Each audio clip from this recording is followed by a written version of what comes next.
Je le dis pour Cabral Libi et pour les 1 milliard. J'ai la possibilité de le prouver. Donnez-moi l'occasion de le faire. Puisqu'ils ont porté plainte, je vais le prouver. J'ai dit sur votre plateau qu'il avait pris la cagnotte. J'insiste qu'il a pris la cagnotte. Et je vous dis même, les qui lui ont donné la cagnotte. Seulement, votre plateau, Facebook et les autres plateformes ne sont pas des tribunaux. J'ai dit que je mettais à la disposition du grand public ces preuves-là seulement lorsque je les aurais déjà mises à la disposition d'un procureur de la République. Je suis un juriste, un vrai. Je ne peux pas mettre une preuve comme celle-là sur la place publique sans que une autorité judiciaire ne l'ait déjà consulté. Donnez-moi l'occasion de m'adresser à un procureur de la République. Vous traitez Cabral Libi de bandit, de roublard, mais à quel moment vous en avez rendu compte? Je m'en suis rendu compte, c'est voilà la plus belle de toutes les questions que vous avez posées, M. Chop. Je me suis rendu compte de la roublardise, du banditisme, du mensonge, de l'égocentrisme, de l'égoïsme, de la traîtrise de M. Libi Lingué le jour où il était 18 h sur mon téléphone portable. J'ai reçu de manière anonyme la vidéo dans laquelle M. Libi Lingué Cabral est en train de discuter de la question de 1 milliard de francs avec des officiels de la République du Cameroun. Sur cette vidéo, ils sont exactement 6. Je vous ai déjà donné les noms de 2. Est-ce que sur cette vidéo, on le voit prendre de facteur? Sur cette vidéo, et je suis cohérent, ils s'accordent sur le montant. Cette vidéo, il n'y a pas d'argent à l'intérieur, mais ces personnes discutent réellement du montant. Ils se sont accordés, M. Libi Lingué a validé. C'est largement suffisant pour que je comprenne que depuis 2017, j'ai été floué. Depuis 2017, j'ai été trompé. Depuis 2017, j'ai été abusé par un bandit. Vous ne mettez pas votre propre vie en danger en faisant de telles affirmations. Vous savez depuis combien d'années ma vie est en danger? Vous savez depuis combien de temps ma vie est en danger? Ma vie est en danger depuis le jour où je me suis levé un matin, baignant dans mon sang, parce que je me suis fait droguer et abuser sexuellement par un enseignant d'université qui continue à être professeur dans la même université et à être nommé par le président de la République, Paul Biya. Il s'agit de M. Jean Gaxi. Depuis que je vous ai dit sur ce plateau qu'il avait fait ce qu'il a fait, est-ce qu'il a été inquiété? Alors que moi, lui et ses amis, il y a 17 ans, m'ont fait faire 12 jours de prison à la prison centrale de Nouvelle, alors que j'étais une victime. Alors que ces messieurs-là, avec la complicité du grand chancelier des ordres académiques, m'ont radié de toutes les universités d'État, alors que depuis la nuit des temps, il n'y a pas eu un étudiant au Cameroun qui a eu les notes et les mentions que j'ai eues à l'université. Il n'y en a pas eu. Je dis, mais je vous donne un travail de recherche. On va le faire. Je vous donne un travail de recherche. Allez me retrouver dans les universités camerounaises une personne qui a eu 17 de moyenne en première année, 16 en deuxième année, 15 en troisième année.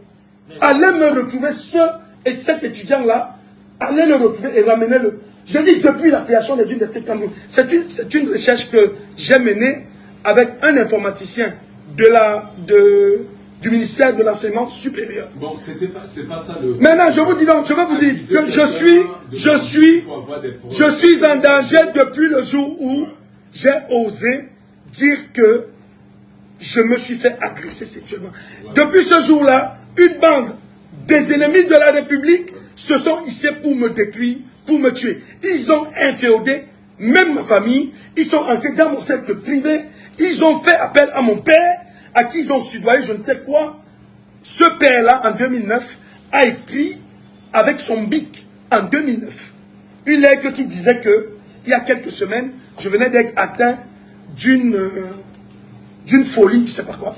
Mon père, mon géniteur. Et aujourd'hui, quel est l'état de tes relations avec toi? Non, comment? Est-ce que je peux flirter avec des sorciers de ce genre? Écoutez-moi, monsieur, écoutez. Je vais vous dire quelque chose. Mon père, c'est mon père.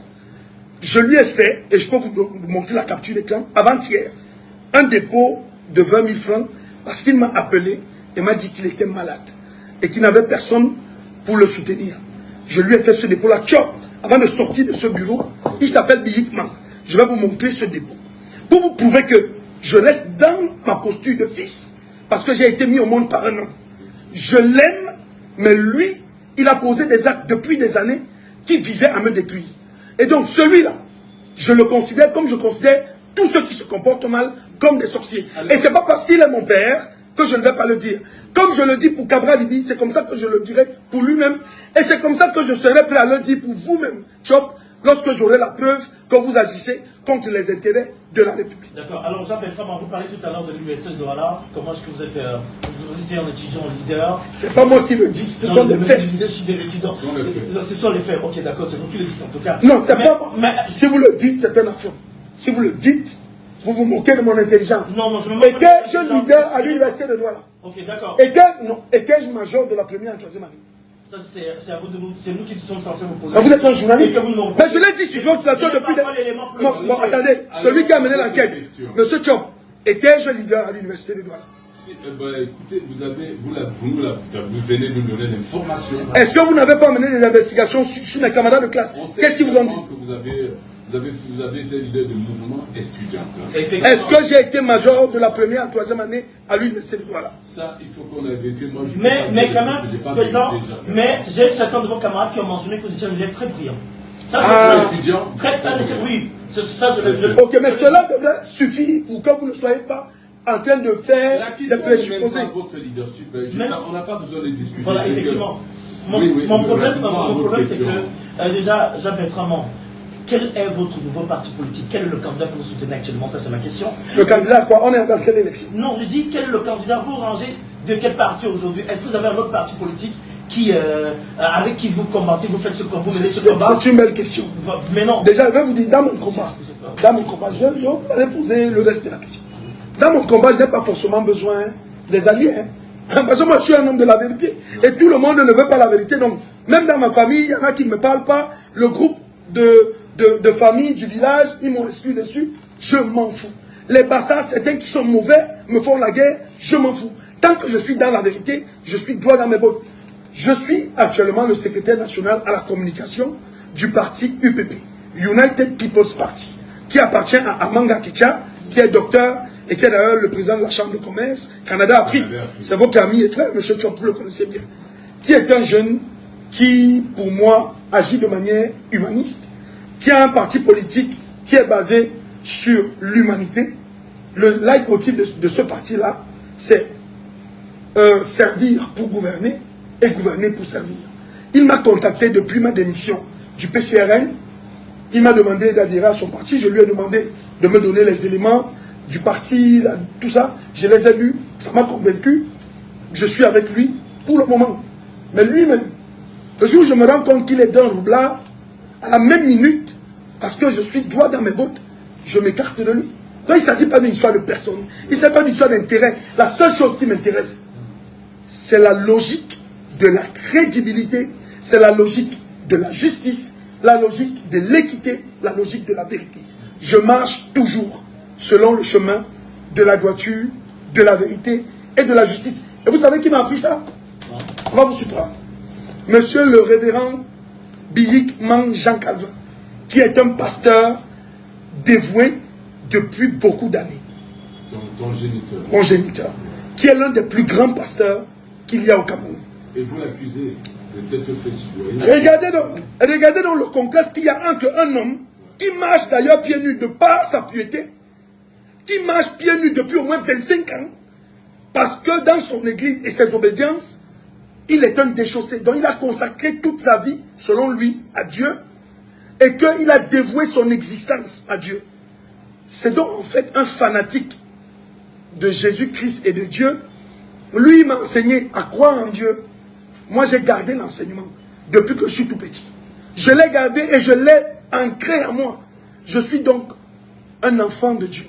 Et parce que je suis un enfant de Dieu, Dieu dit dans sa parole, dans la Bible, je vous ai donné le pouvoir de marcher sur les serpents, les scorpions, sur toute la puissance de l'ennemi, et rien ne vous arrivera. Je n'ai peur ni de Cabra Libi et de ses petits amis bandits et assassins, ni de M. Biapol, qui est un dictateur notoire, qui est dans la dictature reptilienne, dans le totalitarisme et dans la malgouvernance accrue. Je n'ai peur ni des autorités judiciaires au Cameroun, ni de... Écoutez, ni des mauvais bassards qui pensent que parce que je suis bassard, je suis obligé de soutenir la fourberie, le mensonge et le banditisme de M. Dibilingue. Je n'ai peur de personne au Cameroun, encore moins dans le monde, parce que je suis une créature de Dieu et il est le seul en qui je suis assujetti. Merci Jean-Bertrand pour votre disponibilité ce matin. Votre question, la dernière était, est-ce que je serai, va me répondre. Vous allez répondre à la convocation en fait. Comme à toutes les convocations qui me seront décernées par toute autorité, je dis toute autorité, même le plus petit policier de la République du Cameroun, lorsqu'il reçoit une plainte et qu'il me sert une convocation, à la minute, je suis présent. Parce que je ne me reproche de rien, je ne suis peut-être pas un homme parfait, mais je suis droit dans mes bottes. Cabral Libi ne me fait pas peur, et cette plainte-ci démontrera la roubladise dans laquelle il est, et détruira la personne politique qu'il pense être. Parce qu'il est un bandit, et les bandits doivent se retrouver en prison. Merci Jacques-Bertrand, ce sont tes mots, et on se dit à très bientôt, on saura bien l'évolution de l'affaire. Et merci encore à nos auditeurs pour leur fidélité. Il est 8h00, on est obligé de mettre fin à ce débat du matin. C'était bien chaud, hein?